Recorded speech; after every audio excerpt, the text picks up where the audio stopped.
Hello అండి. Welcome back to software hub YouTube channel. ఈ వీడియోలో నేను ఒక స్టార్టప్‌ని ఎలా స్టార్ట్ చేయాలి అంటే నాకు ఒక కామెంట్ వచ్చింది. దాని గురించి కొంచెం డీటెయిల్డ్‌గా నేను దీంట్లో డిస్కస్ చేస్తాననమాట. సో, మేబీ ఇది ఒక 1 ఆర్ 2 వీడియోస్ పట్టొచ్చు మేబీ. ఎందుకంటే స్టార్టప్ అన్నది ఐడియాని బట్టి డిపెండ్ అయ్యి ఉంటుందండి. సో, నేను ఇప్పుడు డైరెక్ట్‌గా ఇలాగే ఉంటుందని నేను చెప్పను. నా ఎక్స్‌పీరియన్స్‌ని బట్టి నా నేను ఆల్రెడీ ఒక స్టార్టప్ పెట్టి రన్ చేస్తున్నా డెవలప్‌మెంట్‌లో కూడా. ఓకే. అండ్ పారలెల్‌గా నేను ఇలాగ ట్రైనింగ్స్ కూడా చేస్తున్నా కాబట్టి నా స్టార్టప్‌లోనే రన్ చేస్తున్నాననమాట. సో, ఈ ఈ ఐడియాస్ అన్నీ కలిపి నేను మీకు ఈ వీడియో రూపంలో తీసుకొస్తున్నాను. ఇంకా ఏమైనా బెటర్ ఐడియాస్ ఉన్నా మీరు కామెంట్ చేయండి. ఇంకా ఏమన్నా ఇన్ఫర్మేషన్స్ కావాల్సి వస్తే కామెంట్ చేయండి. ఈ వీడియో గనుక నచ్చితే గనక ప్లీజ్ లైక్ చేయండి, సబ్స్క్రైబ్ చేసుకోండి. మీ ఫ్రెండ్స్‌తో కూడా షేర్ చేయండి. Okay. So, first of all మీకెప్పుడైనా ఐడియా ఒక స్టార్టప్ స్టార్ట్ చేయాలి అంటే ఫస్ట్ మనకు కావాల్సింది ఐడియా జనరేషన్ అండి. మీరు ఐడియా జనరేట్ చేసుకోండి.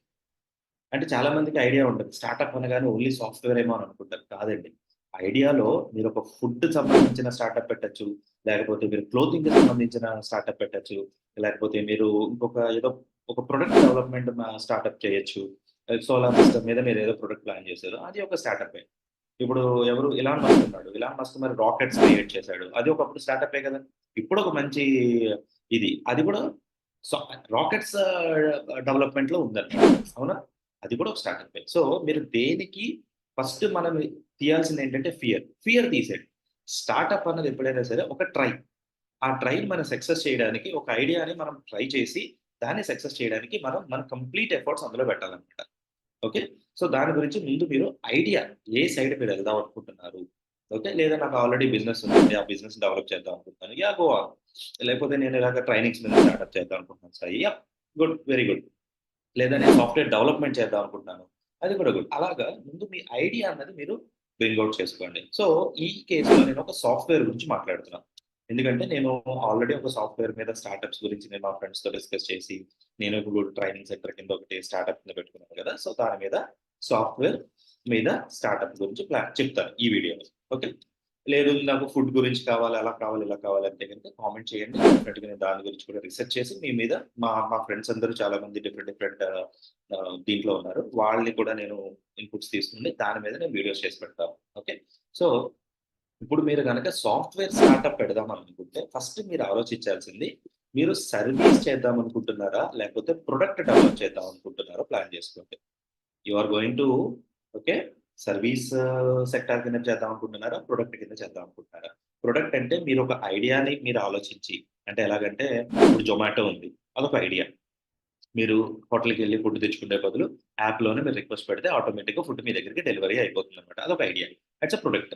సో, జొమాటో అనేది ప్రొడక్ట్ బేస్డ్ కంపెనీ. సో, మీరదే సర్వీస్ అన్నారనుకోండి. సపోజ్ నాకే ఒక వెబ్‌సైట్ రిక్వైర్మెంట్ ఉంది. సో, నేను గూగుల్‌లో వెతికి సో అండ్ సో పర్సన్ దగ్గర వెబ్‌సైట్ డెవలప్‌మెంట్ సెంటర్ ఉంది. సో, నేను రిక్వెస్ట్ చేసి నేను ఇంత అమౌంట్‌కి మాట్లాడుకొని నేను మీకు పే చేస్తాను. So, this is what service based అన్నమాట. అర్థమైందా? సర్వీస్ అంటే ఒక కస్టమర్ ఒక పర్సన్ దగ్గరికి వెళ్లి, ఒక కంపెనీ దగ్గరికి వెళ్లి, "బాబు నాకు ఈ వర్క్ చేసి పెట్టు. నీకింతిస్తాను" అని డిస్కస్ చేసుకుంటారు చూసారా? అది సర్వీస్ బేస్డ్ అంటే. ప్రొడక్ట్ అంటే నా ఓన్ ఐడియాని నేను డెవలప్ చేసుకొని, నేను దాన్ని మార్కెట్‌లోకి తీసుకొస్తా. అది ప్రొడక్ట్ అన్నమాట. గుర్తుపెట్టుకోండి. సో, ఇందులో మీ ఐడియా ఏంటి? మీరు సర్వీస్ బేస్డ్ వెళ్దాం అనుకుంటున్నారా? ప్రొడక్ట్ బేస్డ్ వెళ్దాం అనుకుంటున్నారో చూడండి. చూసి రెండిట్లికి మనకు మెయిన్ కావాల్సింది మార్కెట్. ఓకే. మీరు మార్కెట్‌ని రిసర్చ్ చేయాలి. మీరు మార్కెట్‌ని బాగా రిసర్చ్ చేస్తేనే గాని, దాని మీద మీరు దిగడానికి ఛాన్సెస్ ఉండవు. ఇప్పుడు వెబ్‌సైట్ డెవలప్‌మెంట్. మార్కెట్‌ని ఎందుకు రిసర్చ్ చేయమన్నాను అంటే, ఇప్పుడు నేను ఒక స్టార్టప్ పెడతాను అని అన్నప్పుడు, నేను హైదరాబాద్‌లో పెడుతున్నాను. లెట్ అస్ టేక్ కూకట్పల్లి అనుకుందాం. కూకట్పల్లిలో పెడుతున్నాను. కూకట్పల్లిలో ఎన్ని స్టార్టప్స్ ఉన్నాయి? కామనే కదా! మీరు మార్కెట్ చేయమనంటే బండేసుకొని రోడ్ల మీద ఎళ్ళమని కాదు. జస్ట్ కిడింగ్ అండి. Sorry for thought. మీరు గూగుల్‌లోకి వెళ్లి software companies in Kukatpally. At least first step అదే కదా! గూగుల్‌లో సెర్చ్ చేయండి. గూగుల్‌లో సెర్చ్ చేస్తే మీకు దగ్గర దగ్గర ఓ 10, 20 వచ్చినియి. సో, అందులో మీరు ముందుకు రావాలి. సర్వీస్ అంటే మీరొక్కళ్ళే చేయరు గదా! ఇంకా చాలా మంది చేస్తారు. ప్రొడక్ట్ బేస్డ్ కూడా సర్వీస్ చేస్తుంటాయి కొన్ని కొన్ని పెద్ద పెద్ద ఆర్గనైజేషన్స్. మరవి సో, మీరు ఆ సర్వీస్ బేస్డ్ అయితే గనక మీరు జాబ్స్ ఎలా తెచ్చుకోవాలి? అంటే మీరు jobs in the sense work ఎలా తెచ్చుకోవాలి? అన్నది మీరు మార్కెట్ రిసర్చ్ చేయాలి. అదే ప్రొడక్ట్ అయితే మీరు ఆలోచిస్తున్న ప్రొడక్ట్ సపోజ్ నేను జొమాటోనే అనుకుంటున్నా. నేను ఇంకోటేదో టొమాటో తయారు చేద్దాం అనుకుంటున్నా. సో, ఆ టొమాటో గురించి మీరు ఆలోచించాలి. మార్కెట్‌లో ఎన్ని ఫుడ్ డెలివరీ యాప్స్ ఉన్నాయి? దాన్ని మనం ఎలా మార్కెట్‌లోకి తీసుకురావాలి? ఇవన్నీ కూడా మీరు ఆలోచించాల్సొస్తది. అది మార్కెట్ రిసర్చ్‌లోకొస్తుంది. మార్కెట్ రిసర్చ్ అయిపోయిన తర్వాత బిజినెస్ ప్లాన్ చేయండి. సారీ. ఓకే. బిజినెస్ ప్లాన్ చేయండి. అంటే ఎలా? ఎక్కడ స్టార్ట్ చేద్దాం? Okay. Market a type of పీపుల్స్‌ని మనము టార్గెట్ చేయాలి? Middle class families, high class families లేకపోతే ఇప్పుడు స్టూడెంట్సా? ఎంప్లాయీసా? ఇలా ఉంటది కదా! అది. ఓకే. మేము యాక్చువల్‌గా నేను ఒకప్పుడు హైదరాబాద్‌లో వర్క్ చేస్తున్నప్పుడు నాకొక ప్లాన్ ఉండేదేంటంటే డబ్బావాలాలాగా. ముంబైలో డబ్బావాలా ఉంది చూసారా? అలా ఒక ప్లాన్ ఉండేదనమాట. ఎందుకు ఆఫ్టర్‌నూన్ అందరూ బయటకి వెళ్లి తినడం. మనమే ఒక ఇది కుకింగ్ సెంటర్ పెట్టి కుకింగ్ చేసేసి అందరికి డెలివరీ ఫుడ్ డబ్బావాలాలా డెలివరీ చేద్దాం. వాళ్ళు ఆర్డర్ పెట్టుకుంటే బిఫోర్ 11:00 ఐడియా బానే ఉంది కదా! ఓకే.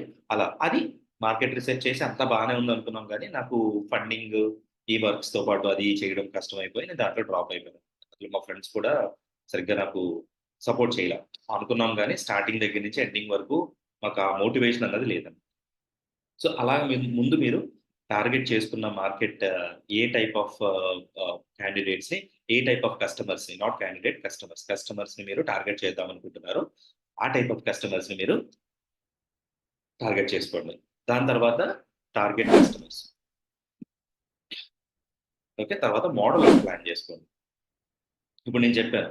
మార్నింగ్ ఏమన్నా ఆహ్, target model in the sense morning 11:00 కల్లా నాకు కాల్ చేసి నాకు ఆర్డర్ చేసుకొని లేదా యాప్‌లో ఆర్డర్ చేసుకోవాలనుకుంటే నేను ఫుడ్ డెలివరీ చేస్తా.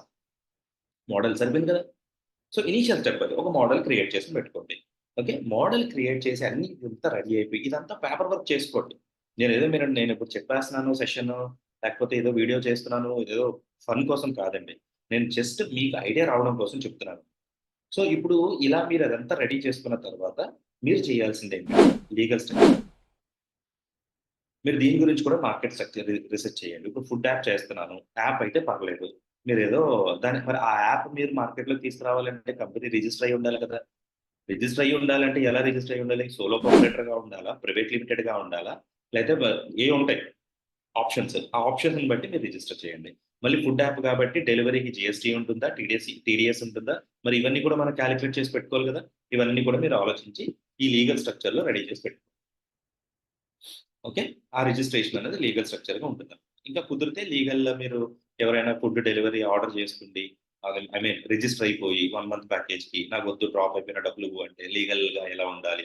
లీగల్ టర్మ్స్ అండ్ కండిషన్స్ ఏంటి? ఇవన్నీ కూడా మీరు ముందుగానే నోట్ చేసి పెట్టుకోవాలి. ఓకే. నెక్స్ట్ దాని తర్వాత మనకొచ్చేది ఇది అయిపోయిన తర్వాత ఫండింగ్. ఇప్పుడు మీరు ఒక యాప్ బిల్డ్ చేయాలంటే ఫండింగ్ ఎక్కడి నుంచి వస్తుంది? ఇది main key point of your business. ఇప్పటి వరకు మనం జస్ట్ ఆలోచించి మనం ఏదో గూగుల్‌లో రిసర్చ్ చేస్తే చాలు. మరి దీనికి ఫండింగ్ మన ఎవరిస్తారు? మీరెక్కడి నుంచి తెస్తారు? మీ పేరెంట్స్ ఇస్తారా? మీ ఫ్రెండ్స్ ఇస్తారా? లేకపోతే మీరు ఇద్దరు, ముగ్గురు ఫ్రెండ్స్ ఉండి కలిపి స్టార్ట్ చేస్తున్నారా? అది ఇంపార్టెంట్. ఓకేనా? సో, మీరు ఆ ఫండింగ్ అన్నది ఇంపార్టెంట్. సో, ఆ ఫండింగ్‌ని మీరెలా తెచ్చుకుంటారని ఇంకోటి. లేదా మీరే ఒక 2 ఇయర్స్ నుంచి ఒక ఫండ్ దాసుకోండి. నెలకు 10,000 చొప్పున దాసుకుంటూ 2,00,000 నా దగ్గర ఉన్నాయి. నేను 2,00,000తో రెడీ చేస్తాను అన్నది మీరు ఇంపార్టెంట్. ఓకే. ఆ ఫండింగ్ అనేది ఇంపార్టెంట్. మీరు ఏ డైరెక్షన్‌లో చేస్తారో చూసుకోండి. ఈ ఫండింగ్ గురించి నేను ఇంకో వీడియో చేసి పెడతానండి క్లియర్‌గా. అందులో కూడా మీరు ఫండింగ్ ఎలా తెచ్చుకోవాలి ఏంటి అనేది నేను చూపిస్తాను. ఓకే. నెక్స్ట్ ఫండింగ్ తర్వాత టీమ్‌ని బిల్డ్ చేయండి. మోస్ట్‌లీ ఎప్పుడైతే మనం ఇండివిడ్యుయల్‌గా ఒక కొత్త స్టార్టప్ చేస్తున్నాడో ఫ్రెండ్స్‌నే చూసుకోవాలి. జనరల్‌గా ఇండియన్ కల్చర్ ప్రకారం అంటే నేను ఇండియన్స్ అందరిని అనట్లేదు. ఆహ్, సారీ దట్ రాంగ్ అయితే బట్ నేను చూసాను కాబట్టి చెప్తున్నా. మన ఫ్రెండ్సే ఉంటారు గానీ, ఇన్వెస్ట్ చేద్దాంరా ఒక 25,000 ఇన్వెస్ట్ చేసి నలుగురు కలిసి ఒక 1,00,000తో మనం స్టార్ట్ చేద్దామన్నా కూడా కొంతమంది ఫ్రెండ్స్ నా ఎక్స్‌పీరియన్స్ ప్రకారం నేను అందరిని అనట్లేదు. నా ఎక్స్‌పీరియన్స్ ప్రకారం చెప్తుందేంటంటే రారు. ఇన్వాల్వ్ అవ్వరు. ఓకే. సో, కాబట్టి ఆ టీమ్ బిల్డింగ్ అన్నది ఏంటంటే, మీరు వర్క్ చేయడం కోసం చూసుకోండి. ఒకటి ఎంప్లాయీస్‌ని పెట్టుకోవాలి. సాఫ్ట్‌వేర్ డెవలప్‌మెంట్ చేస్తున్నాము. ఎంప్లాయీస్‌ని పెట్టుకోవాలి. పెట్టకండి. అంత బడ్జెట్ పెట్టొద్దు. మీ ఫ్రెండ్స్‌లోనే లేకపోతే మీకు ఇలాగ చాలా మంది ఇప్పుడు నేనున్నాను. నేను వర్క్ చేస్తూ చిన్న చిన్న వర్క్స్ తీసుకుంటూ ఉంటాను. అలాంటోళ్ళుంటారు. ఓకే. వాళ్ళకి మీరు ప్రాజెక్ట్ ఎక్స్‌ప్లెయిన్ చేసి, ఒక ఇద్దరు ముగ్గురిని పెట్టి ముందు డెవలప్‌మెంట్ అయితే స్టార్ట్ చేయండి. ఇంగో డిజైనింగ్ వర్క్‌కి నీకొక 5,000 ఇస్తా. నాకు మంచిగా డిజైన్ చేసావు. మరి రిచ్ లుక్ ఒద్దు. వెర్షన్ 1 దింపుతా. నాకు ఓవరాల్‌గా ఒక రిచ్‌నెస్ ఒచ్చి మంచిగుంటే చాలు అని చెప్పండి. సో, మీరొక బిల్డ్ చేయండి యాప్. ఒక వెబ్ యాప్ తయారు చేసుకోండి. ఓకే. అలాగే బ్యాక్ ఎండ్ వర్క్ చేసుకోండి. నెక్స్ట్ మీరు ఫుడ్ వండడానికి టీమ్ కావాలి. ఓకే. మరి దానికి చూసుకోవాలి గదా! ఒక్కటి కీ పాయింట్ ఇక్కడ నేను చెప్తుందేంటంటే, నాకు తెలిసి ముందు ఆ వర్క్ మీరు చేయాలి మీరు ఆ బిజినెస్ చేయాలి అంటే ఆ వర్క్ మీకొచ్చుండాలి. That's for sure. అర్థమైందా? మీరు ఒక వర్క్‌ని మీరు డెవలప్ చేద్దాం, ఒక బిజినెస్ పెడదాం అని అనుకుంటున్నారు అని అంటే గనక, అందులో మీరు మీరు పట్టుబడి పెడదాం అనుకున్నారు. మీకు వంట వండడం రావాలి. సీరియస్‌లీ అది కీ పాయింట్ ఇక్కడ. మీరు కామెడీగా తీసుకోకండి. ఎందుకంటే మీరు వంట వండుతున్న మాస్టర్ సడెన్‌గా మానేసాడనుకోండి, ఏం చేస్తారు? మీరు హోటల్ క్లోజ్ చేసి కూర్చుంటారా? కాదు కదా! ఐటెమ్స్ తగ్గించుకోండి. మీకొచ్చినియి పెట్టండి. బాబు ఈరోజు టిఫిన్స్ ఉన్నాయా? ఆ! ఇడ్లీ, పూరి, దోస మాస్టర్ ఉన్నప్పుడు. మీకు పూరి రాదు, ఇడ్లీ రాదు, లైట్ తీసుకోండి. దోస పెట్టండి. ఆ! నాకు దోసొచ్చు. దోసేసి ఇచ్చేయండి. మీకు వర్క్ ఆగదు. మీకు ఎప్పుడైతే మీరు మార్కెట్‌లో కంటిన్యూగా ఉంటారో, ఆ బిజినెస్ అనేది బాగా సక్సెస్ అవుతూ ఉంటుందన్నమాట.